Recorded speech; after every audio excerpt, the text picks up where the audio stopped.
Assalamualaikum warahmatullahi wabarakatuh. Kami dari kelompok 4 dengan saya Elma Nurhidayati dan dua rekan saya Adila Zahra Nusaibah dan Hoifatul Awalia. Di sini kami akan mempresentasikan hasil diskusi kami dengan tema Pancasila sebagai ideologi negara. Pertama akan membahas tentang pengertian dan makna ideologi. Pengertian ideologi.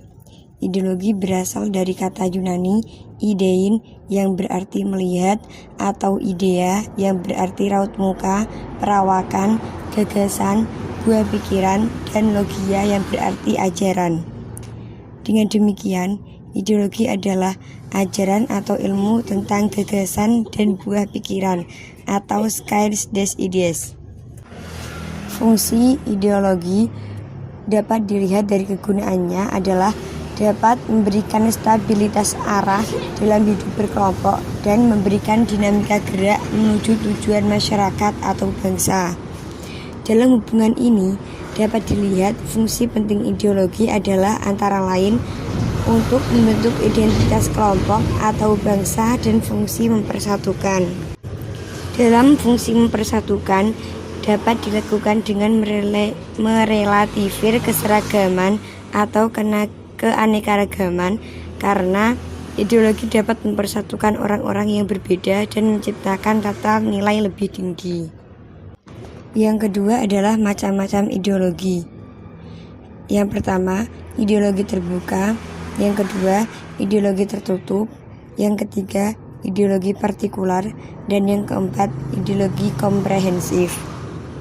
Yang pertama, ideologi terbuka. Apa sih ideologi terbuka itu?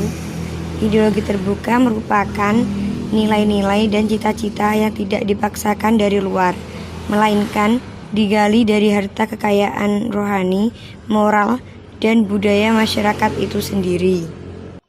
Yang kedua adalah ideologi tertutup. Ideologi tertutup merupakan suatu pemikiran yang tertutup. Menurut Kailan, ideologi tertutup bukan cita-cita yang sudah hidup dalam masyarakat, melainkan merupakan cita-cita satu kelompok orang yang mendasari suatu program untuk mengubah dan membaharui masyarakat. Yang ketiga adalah ideologi partikular. Ideologi partikular adalah sebagai suatu keyakinan yang tersusun secara sistematis dan terkait erat dengan kepentingan suatu kelas sosial tertentu dalam masyarakat. Yang keempat adalah ideologi komprehensif. Ideologi komprehensif diartikan sebagai suatu sistem pemikiran menyeluruh mengenai semua aspek kehidupan sosial. Yang ketiga, kita akan membahas tentang Pancasila sebagai ideologi.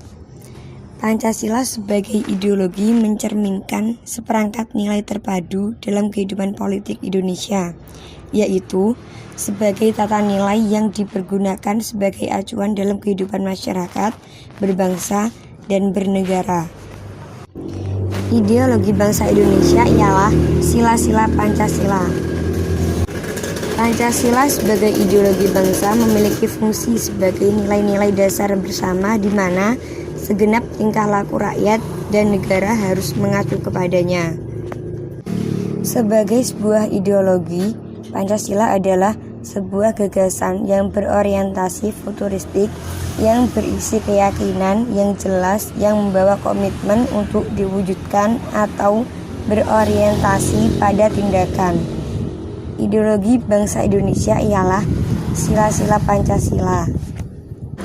Yang keempat, perbandingan ideologi Pancasila dengan ideologi liberal dan ideologi sosialis. Ideologi Pancasila.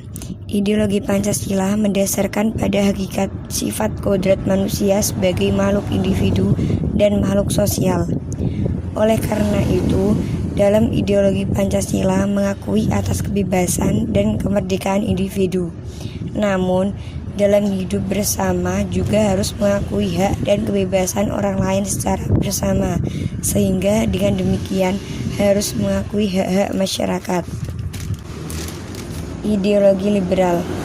Paham liberalisme berkembang dari akar-akar rasionalisme, yaitu paham yang meletakkan rasio sebagai sumber kebenaran tertinggi, materialisme yang meletakkan materi sebagai nilai tertinggi, empirisme yang mendasarkan atas kebenaran fakta empiris yang dapat ditangkap dengan indera manusia, serta individualis yang meletakkan nilai dan kebebasan individu sebagai nilai tertinggi dalam kehidupan masyarakat dan negara. Ideologi sosialis. Paham sosialisme merupakan reaksi antar perkembangan masyarakat kapitalis sebagai hasil dari ideologi liberal.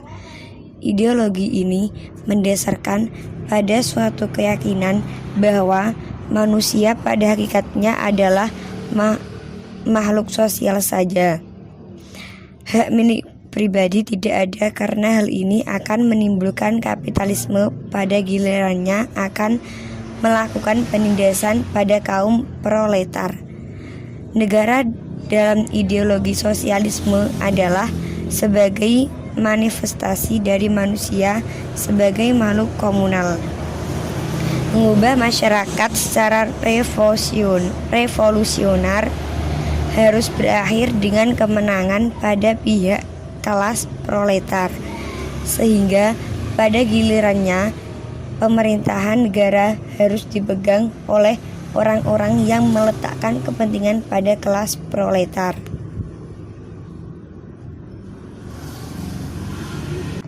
Yang kelima adalah peran dan fungsi ideologi Pancasila bagi bangsa Indonesia.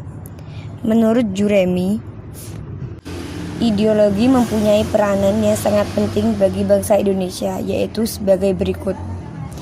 Yang pertama, mempunyai peran sebagai citra jati diri bangsa, di mana Indonesia sebagai kelompok sosial yang besar mempunyai kebutuhan untuk memiliki citra jati dirinya. Yang kedua, mempunyai peran sebagai penemu keyakinan dan kebenaran dalam perjuangan bersama. Menurut Jarsono, fungsi Pancasila berdasarkan tahapannya adalah Pancasila sebagai ideologi pemersatu, Pancasila sebagai ideologi pembangunan, dan Pancasila sebagai ideologi terbuka. Pancasila sebagai ideologi bangsa menjadikan pijakan bagi bangsa Indonesia dalam mengambil tindakan serta merupakan filter terhadap perubahan bangsa sehingga tetap menjaga nilai-nilai dasar yang ada pada masyarakat Indonesia. Terima kasih, sekian. Wassalamualaikum warahmatullahi wabarakatuh.